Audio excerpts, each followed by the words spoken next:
Good afternoon, everyone. Welcome to our webinar on the real risk of dialing back on DEI. My name is Erica Colinero. I am co-founder with my business partner, Robin Pedrelli, who's here today. Our company is Vision Spring. We are a women-owned, WeBank certified DEI consulting and training firm. We have been in business for 17 years. And we provide consulting to DEI practitioners to help build their roadmaps. We work with ERGs as well as diversity councils. We also have a background in instructional design where we create custom and off-the-shelf training. We also have a resource that we are extremely proud of that we're going to tell you a little bit about later on. That's called the Inclusion Learning Loop. It's a member-based DEI learning community, but more to come on that. We are also joined here today with Dr. Shelton Good. Many of you might know him as Doc. He is the president and CEO of Icarus Consulting. They are a minority and veteran-owned firm that offers DEI strategy, consulting, and executive coaching. He's also author of numerous books, his most recent being Beyond Inclusion, Reimagining the Future of Work, Workers in the Workplace. And beyond all of his professional accolades, Doc is actually a really great friend to Robin and I.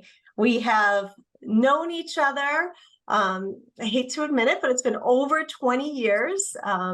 Back when, Shelton, you were working in corporate America, and Robin and I, we were working at Linkage. We met in Atlanta, and we've had each other's backs and supported each other through life's ups and downs, both personally and professionally. Over the last 20 years, Shelton, you supported us when we launched our company 17 years ago by becoming a member of the Inclusion Learning Loop. And even today, you recommend our tools and resources to support your clients. So thank you. I'm so excited that you're here today. I think it was back in probably August, the three of us had a conversation. We were talking or lamenting about the state of DEI and, thought, let's bring this conversation to the forefront. Let's have a conversation that really explores the current state of DEI and what we as practitioners need to really be thinking about. So that's why we're here today. We are going to spend the majority of our time together really engaged in a conversation. We'd like to invite you to ask questions along the way. Because of the audience size, you can do that using the chat feature in Zoom. So if a question pops up, feel free to put that in the chat. We have reserved time at the end of this hour to get through as many questions as we can. And we're also going to spend some time at the end sharing some resources with you that can support your DEI strategy. And then for those of you who might be interested in learning more about the Inclusion Learning Loop, we'll just give you a quick teaser, show you a little bit about the site and some of the resources that we have available there. So with that, I think we're ready to get started. Welcome, Shelton and Robin. Thank you both for being here. Yeah, I'm excited to be here. We talk all the time, informally, and we agreed that we needed to invite more people into the conversation. So I'm really excited about what we're going to talk about today. Awesome.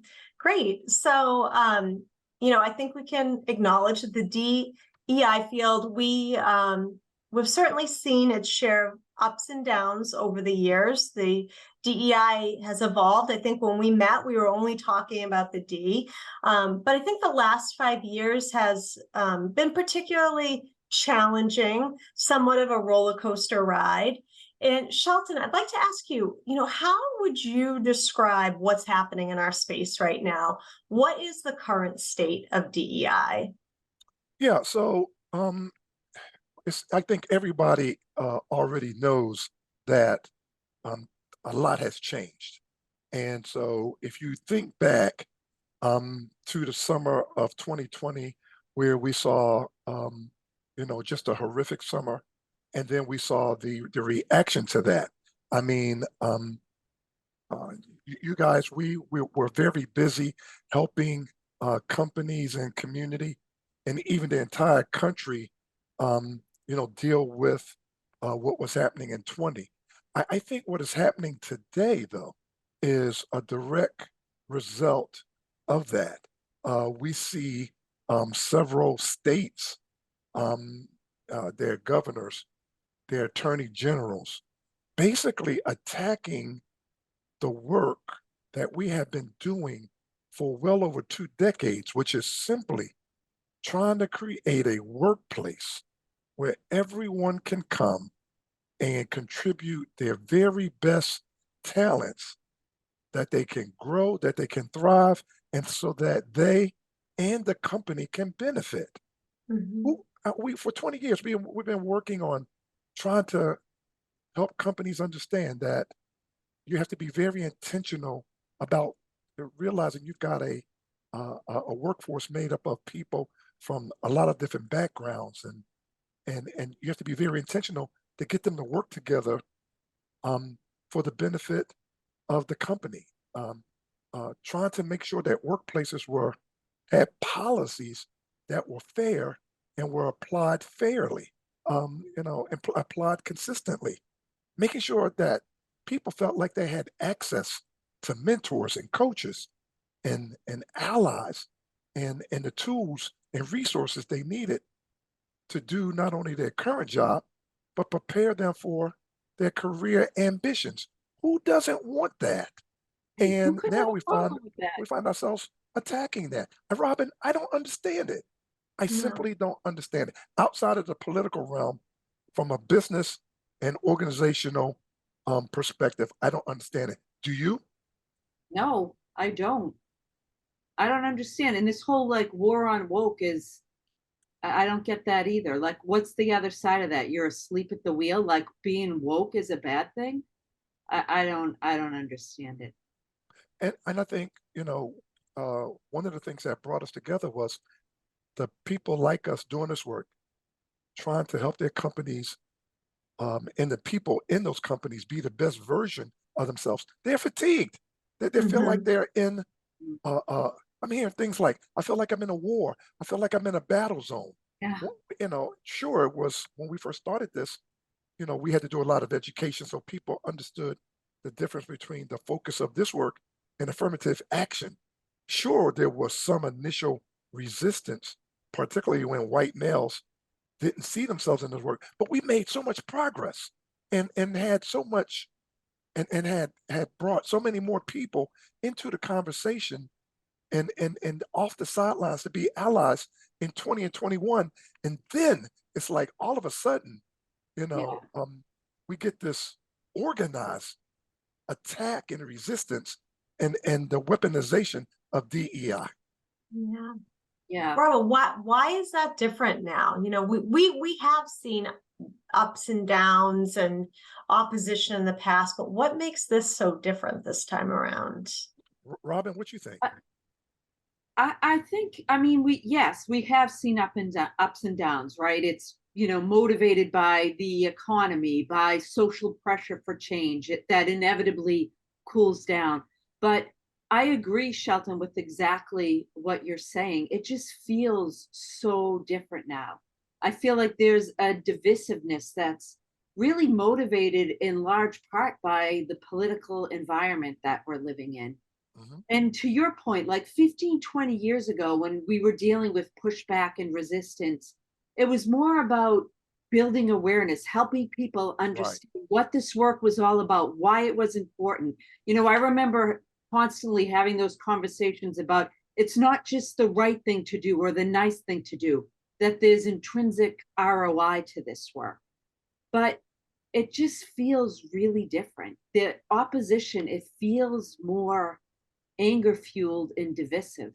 And And for the first organized. time, yeah, and for Yeah, the first organized. time in my career doing this work, I am nervous to tell people what I do sometimes, depending on the social circle that I'm in. And 15 years ago, I used to be annoyed that when I told people what I did, I would get kind of that blank stare, and people would be like, what, what's that? And it would bother me that people didn't understand that these problems existed, and that I even had to tell people why what I do was important. Now I feel like I temper my response depending on who I'm with, because and that I understand that's a privilege too, right? That I can choose not to disclose what I do for a career, but I don't know how angry or what that admission is going to end up, what kind of discussions I'm going to end up being in as a result of telling people I work in diversity. It Yeah, is very organized, and I think people are joining the fight and they don't even know why. They're not educated enough to know what they really have a problem with. Somebody told them they should have a problem, so now they have a problem. yeah. I mean, like you said, there was all of the education and awareness building at first, trying to Mhm. help people understand that this work, um, kind of showing the nuances between the work, affirmative action, equal opportunity, things like that. Um, and then also trying to help particularly white males understand that this work wasn't about trying to advantage people of color and women at their expense. So we had to do all that. And we made some progress. There is tons of evidence about the amount of progress that was made. And sure, we hadn't made as much as we would like, but we always knew this was a journey. But now it's more organized, and it feels so personal. I am very, very concerned um, that people have um, seemed to have, and as a reaction to what happened, the sort of enlightenment that took place in the summer of 2020 with the deaths of Ahmaud Arbery and Breonna and George and others. It almost feels like there's been organized as a counter-offensive or counterattack, toward that. I'm going to say something to you, and I don't know if you're going to remember this or not, but I was on the phone with you and Al Vivian way back when Obama was running for president. And I remember Al saying on the phone, if he wins, there is going to be a pendulum swing back in the other direction that is going to be really scary to deal with.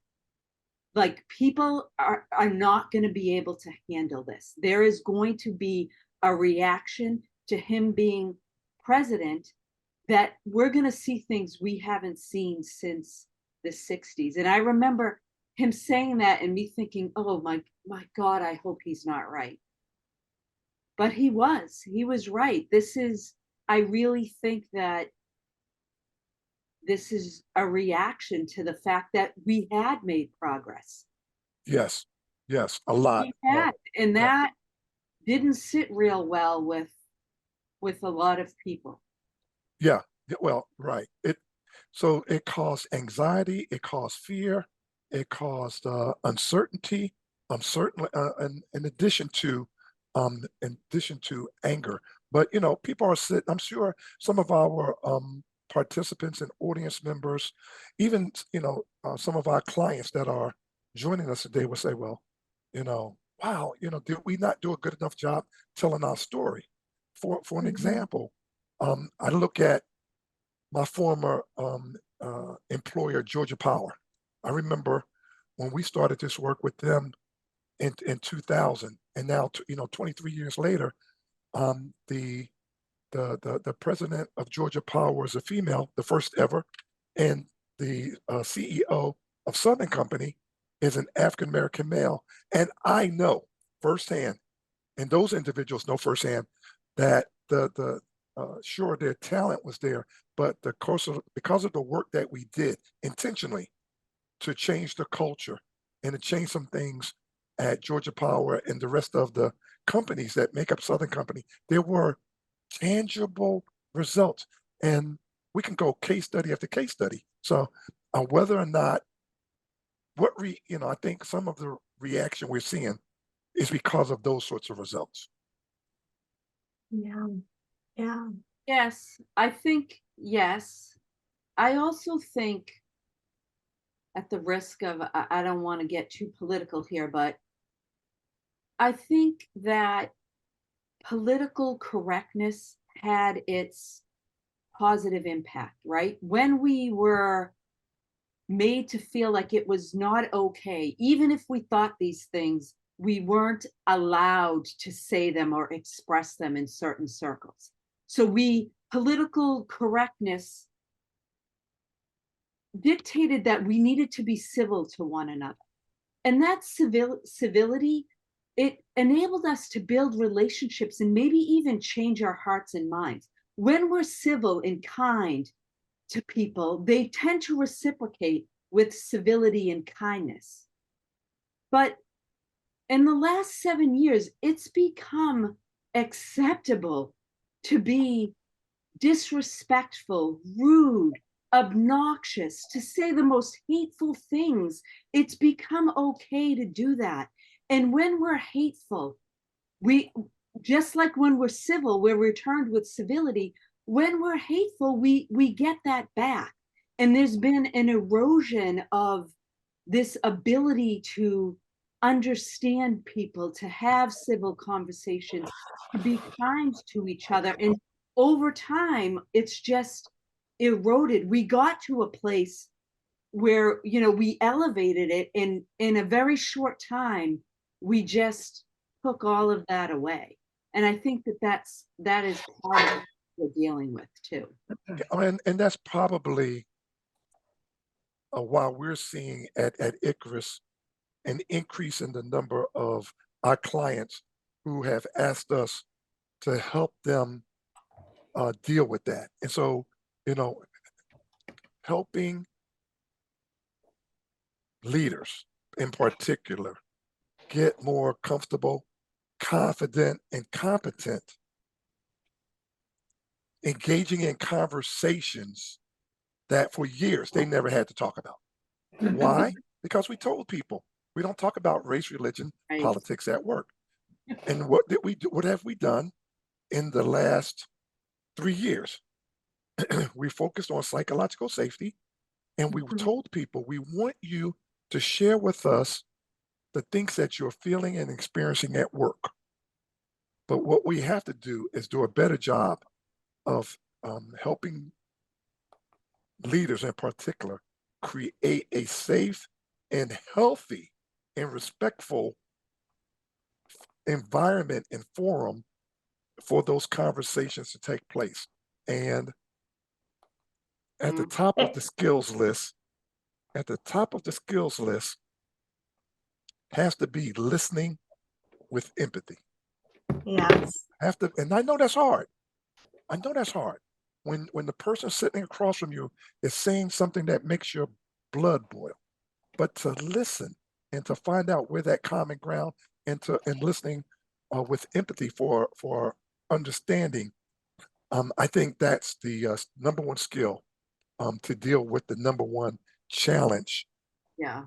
That you speak about, Robin. Yeah. And go ahead, Erica. I was just going to say, do you think that that's happening? Because I mean, we've had conversations, not all. I mean, there are companies that are still forging ahead with their DEI strategies, but we've had numerous conversations where leaders are saying, putting their hands up and are like, I want to pull back. We want to DEI.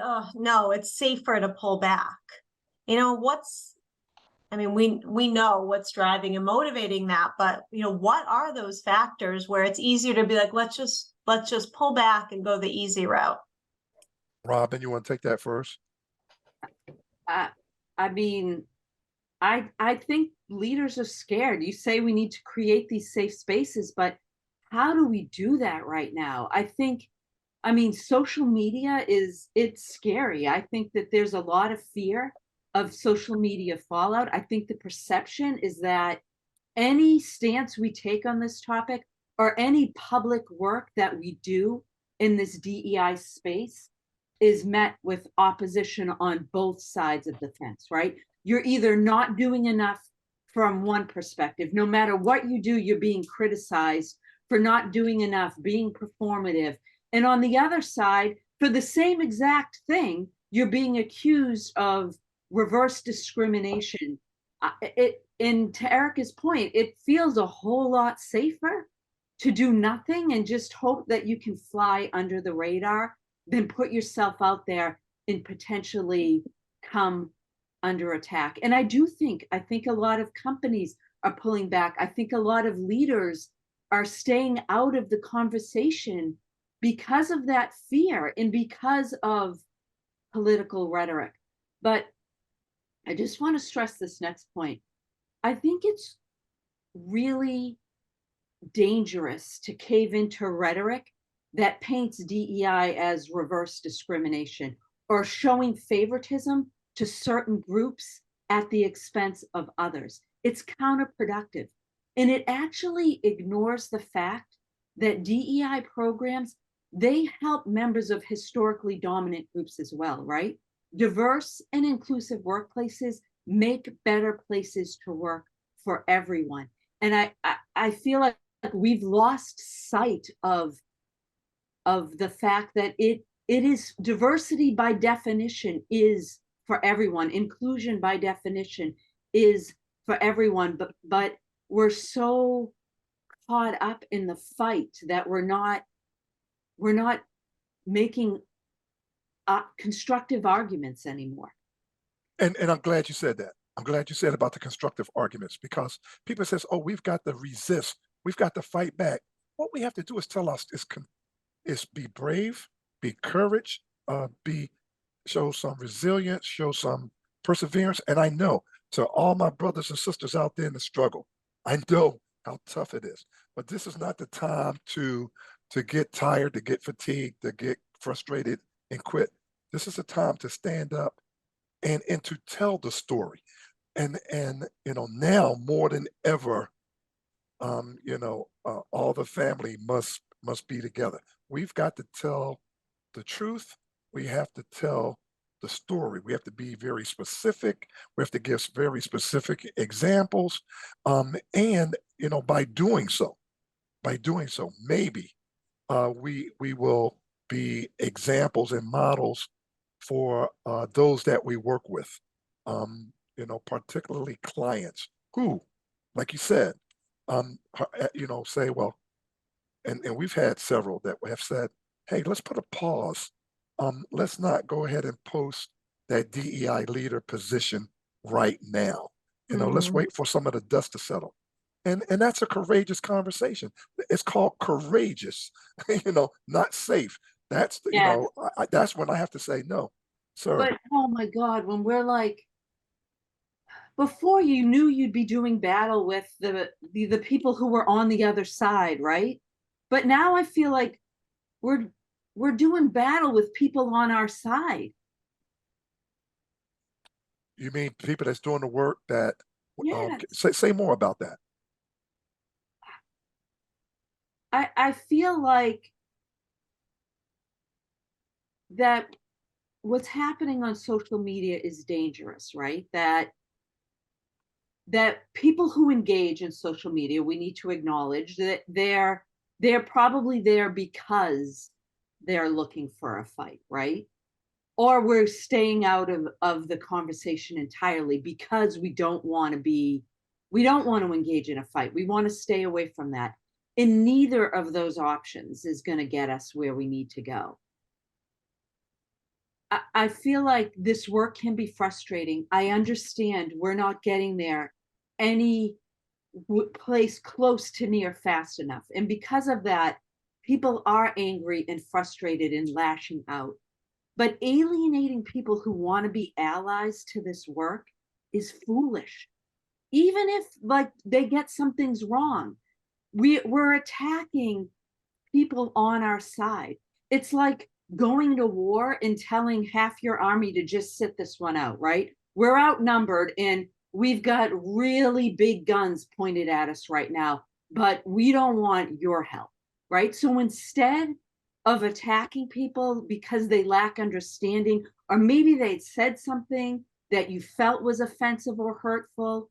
Like, we're just going to alienate them and remove them from the battle.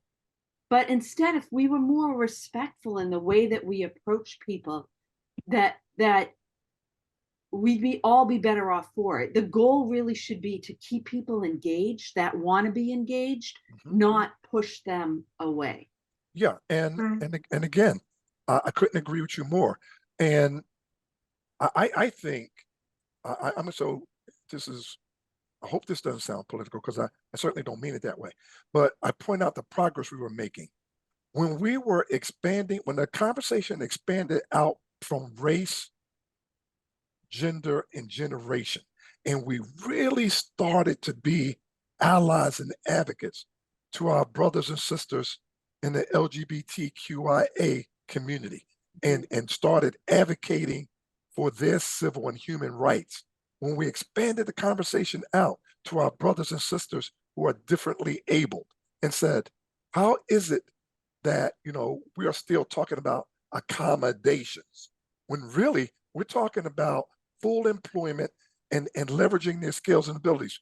When we started getting really good at bringing our heroes back from Afghanistan, Iraq, and other places where they fought, defended this country, and brought them back and says, you know what, we're gonna make it our solemn obligation to put those people into positions where their talents are needed. And yes, we're going to make a pledge that we're going to hire 50, 60, 70, 80, 100,000 of them by blank. When we started expanding our efforts, when it was just black and white, when the Asian hate thing broke out, and we says, no, we got to extend this community to make sure that it does include everyone.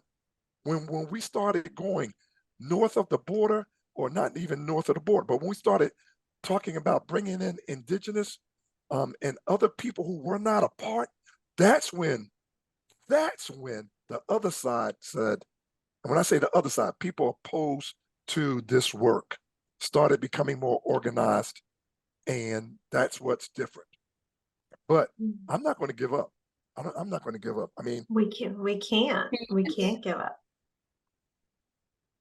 I I- want to go back to, and Al, hi Al. I saw that you made a comment, and this was actually one of our questions, and it's in response to the Supreme Court's ruling on affirmative action and how you are seeing that impact corporations.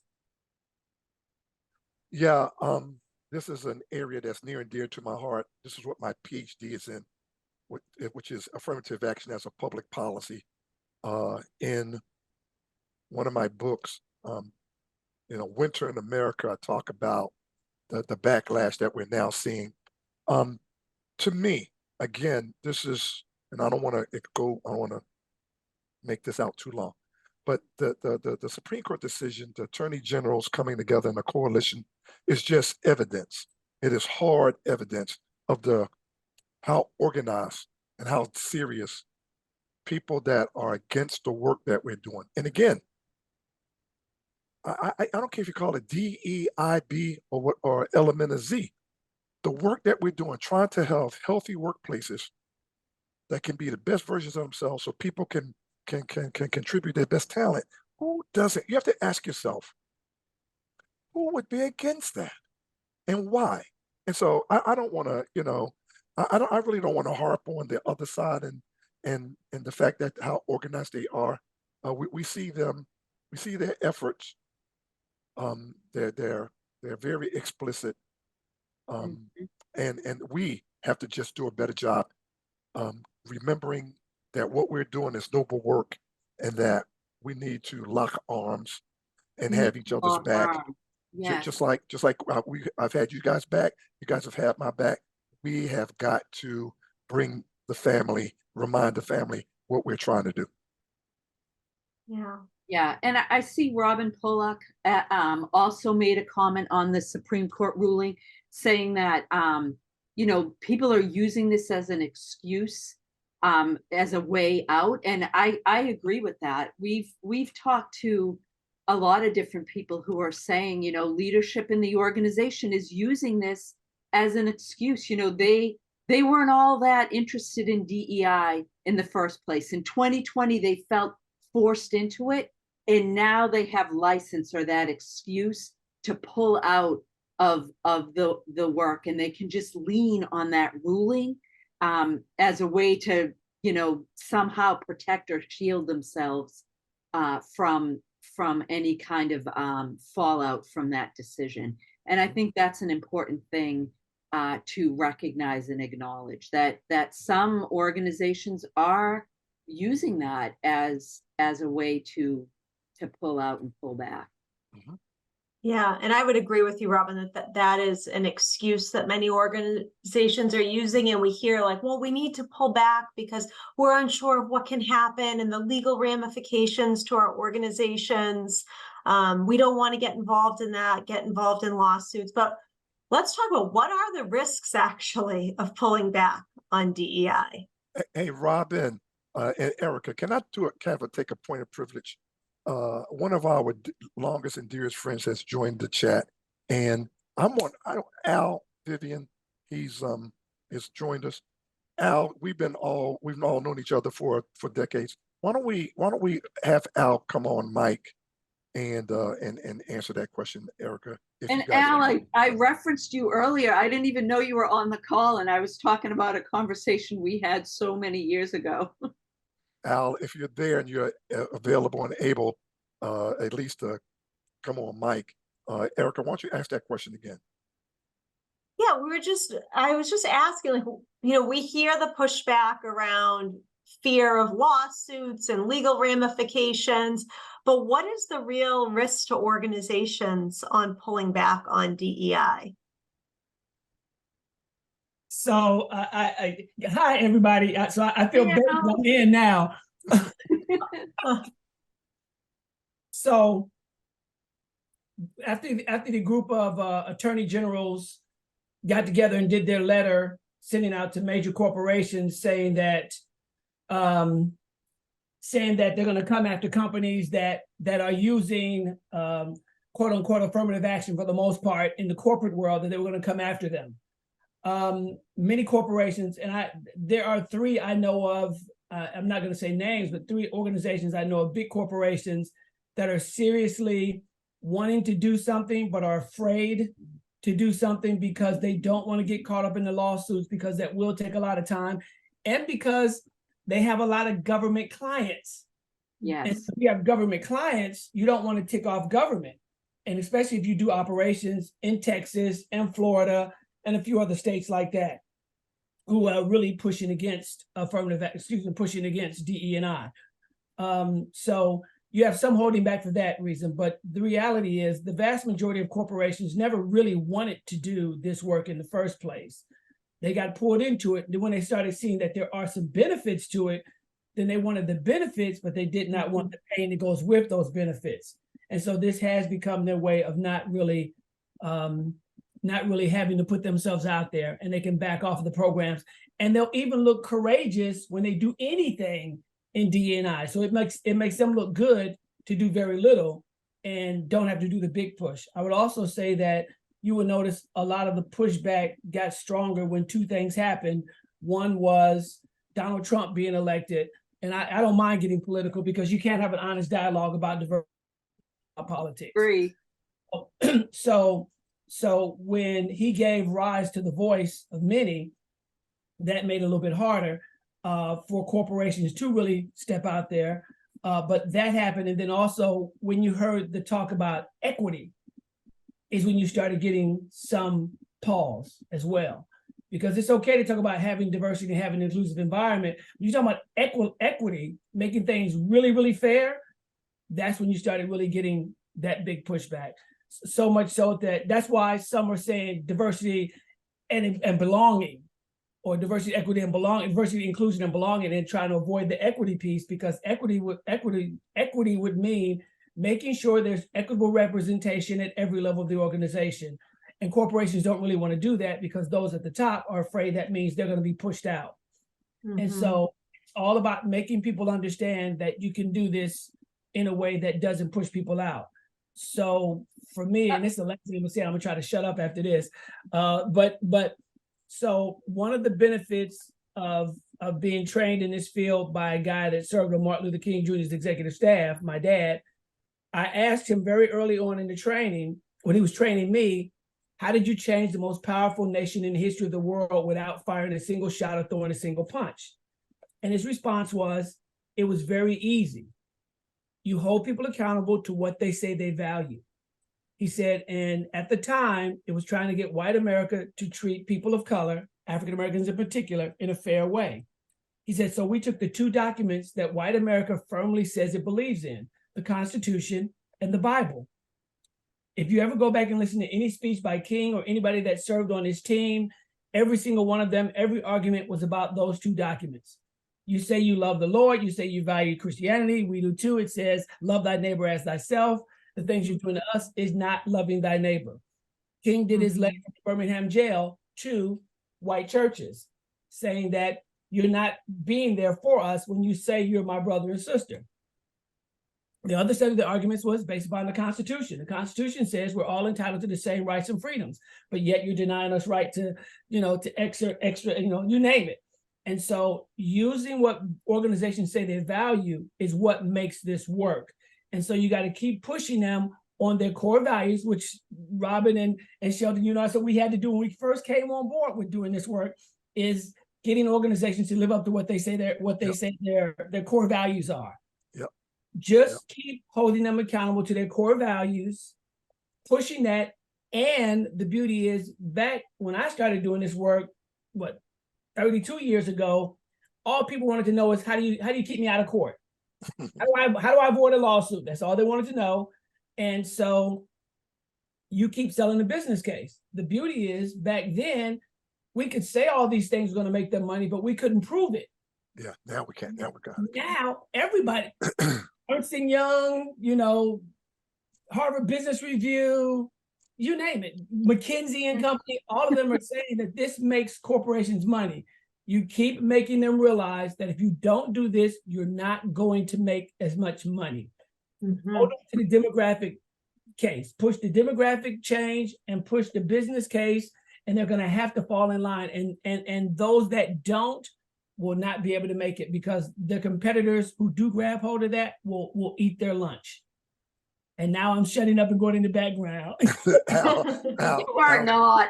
I just want to comment on a couple of things. I agree 100%. All right, 90% with what you're saying. And I also agree that when we brought equity into the conversation, it did make a lot of people uncomfortable, and we did see some pushback as a result of that. But if we take equity out of the conversation, then we're not going to get to where we need to go, because that's the biggest problem we have. We can talk about inclusion, and that's all great and really important, but we're dealing with economic disparity that goes back centuries, and we need to fix it. And we need to talk about it. And we need to be okay with, I'm going to say it, white males at the top being uncomfortable. And yes, it is a zero-sum game, but yes, they are going to have to give up some of the advantage they never should have had in the first place. We need to come to terms with that. We need to get people there. Because if we don't, then all we're ever going to have is inclusion where people feel great at work, but we're not going to address the systemic issues that keep people down, keep people from rising up. We can't be afraid of that word. We cannot. Sorry. I Hey, 100% agree with you. We have to keep that in there. I'm saying that's what scared them. Yes, it did scare them. But going back to like inclusion and belonging, I know that people are going there, and that just worries me a little. It worries me. Yeah, it should, but this is, in my opinion, this is what they've wanted. So when oh, come on, DeSantis put his law in place that says, no government agency there can do. He even said no corporation within the state of Florida could do anything on diversity. He knew he had no legal ground to stand on because he can't control what corporations do. But he knew that it would scare them and they would do exactly what they're doing now. It does. I have 3 white boys. Those are my children. And when my son was going on college interviews, people were telling him, oh, you're a white male. It's going to be really hard for you to get into college. And he would come home and say that to me. And I would look him straight in the face and say, that's just not true. It's just not true. But people are spreading this stuff because they want every white male to be like, oh, it's reverse. Now it's so hard to be a white male in this country right now. Like, I literally had to re-educate my children to say what you're hearing is not true. Yes. Erica, let me jump in here. Yes. And Al, we're gonna do a second part to this. We're gonna do it. We got to, because then we got so many more questions that we didn't even get to yet. And when we do, we're going to invite you in to be a formal part of it. But we love you and miss you, and saw that you was participating. There was no way we was going to let you not be a part of it. And so I'm cutting off and going in the background again. so Erica, Good to see I you guys. know, I miss you all. Erica, I know Miss you, Al. Erica, I know you want to demo and talk about the inclusion learning loop, and leave at least a little bit of time for questions. So we're going to toss it back to you so that you can maybe squeeze in a question and then go to the demo. Yeah, there are some questions that have come through, and Samaya, I'm happy that you're on here. She asked a great question. It's like, how do we build relationships with the dominant groups that hold power? She said, I think it's important to acknowledge these fears they have rather than pretending they're not there. I think I touched on it before. It's, first of all, you're going to have a courageous conversation. That means you're going to have to be prepared to tell some truths that's going to make some folks uncomfortable. But you do it in a healthy, respectful, and you do it with empathy. And we're not just talking about having one conversation. It's going to take repeated conversations. And again, not to make excuse, but if you understand that some of the reactions are coming from a place of fear, uncertainty, anger, or whatever, it creates the opportunity to possibly move forward. But again, great question. I can't wait till we do the second part of this, because there's so much more that and deeper I want us to go when we do it again. Awesome. Anything that you wanted to add, Robin? I think that Shelton, I think that you did hit it on the head. And I think I would like to weave in some of what Al was saying too. I think when we can talk to people and relate what the work that we're doing to values they have, or at least claim to have, I think that that's an opportunity in a way that we can build bridges. And it's hard. It's hard not to get angry. It's hard not to want to scream and yell. But I think just trying as hard as we can to be patient and really leaning on those values is an important thing that we need to do. And just creating opportunities like today, like just getting together with, we can start with people who are genuinely interested and curious and want to have productive conversations. Start with the low-hanging fruit, and then those people can connect with the people in their networks. And I think we just need to get back to a place of civility. It's hard. I know it's hard right now, but the pendulum needs to swing in the other direction. Yeah, agreed. There's a lot of Great comments and thoughts coming in. Before we close out, I did want to share some resources that we have available to you.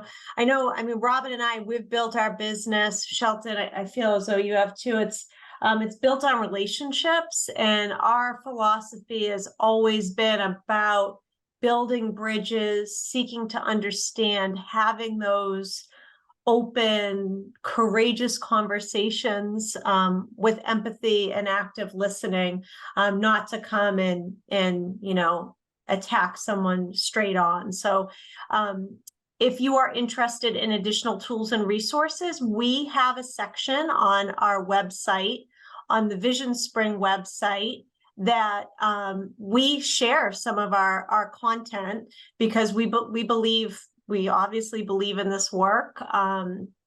Just get out of here. And we want to share our thought leadership. So if you go to visionspringinc.com and you click on DEI resources, we've put together a sampling. You're welcome to use any of these tools or resources. We have articles on here. We have some exercises. So if you're looking to host a internal dialogue or exercise, we have some on here for you to use. There's some tip sheets and just outlines of our training, and some tools as well. And we'll follow up. We'll send all of you. We have we create a resource of some common questions that our DEI practitioner clients were receiving around DEI pushback. So we crafted some answers to those questions. I'll send a follow-up email to share with all of you. It can be helpful in kind of managing some of this resistance and pushback. If you're interested in more robust resources, we have a tool called the Inclusion Learning Loop. This is, I had mentioned this at the beginning of our conversation.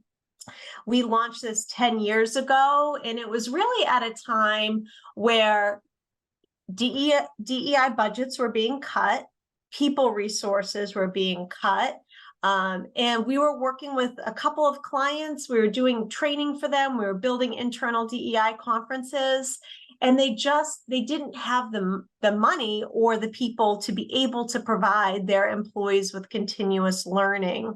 And at the time, we had 3 companies all looking for the same thing. So that's when Robin and I thought, if we could kind of create this resource where we develop content every month on different DEI topics, we can share that with our members and keep the price point down low, so it doesn't take up much of their budget. And then we're building a community, because at the end of the day, we all want the same thing. We want to create a more equitable world where everyone has an equal opportunity. So that was really the impetus for the Inclusion Learning Loop. When we started, I think we had maybe 12 pieces of content. Over 10 years, we've grown. We have almost 1,000 pieces of content on the site. And it's to support you with your DEI strategy. So whether you're looking for resources for yourself as a DEI practitioner, or for your employee resource groups, leaders, or even individual contributors, we create content, and our members have license and access to use those tools and resources for as long as they're a member. And it's things like articles and tip sheets, but we have a whole library of training with micro learnings. We have interactive exercises. We have facilitator guides that can walk you through and provide you tips on how to have those courageous conversations, how to facilitate those conversations. And we've built a community. Our members really support one another and provide best practices, as well as the opportunity to kind of come together like we did today and just dialogue around common challenges and brainstorm solutions together. So if anyone's interested in learning more or want to do a demo of the Inclusion Learning Loop, happy to schedule some time to do that and walk you through and learn a little bit more about your goals, what you're looking for, and how we can support you. So I'll follow up with each of you on that. And then I see our chat. We have a lot of chats in here. We wanted to leave a couple more minutes for any last minute questions that you have. So as I stroll through, oh, thank you for the endorsement, Shelton, on the loop. Are there any other questions before we close out today?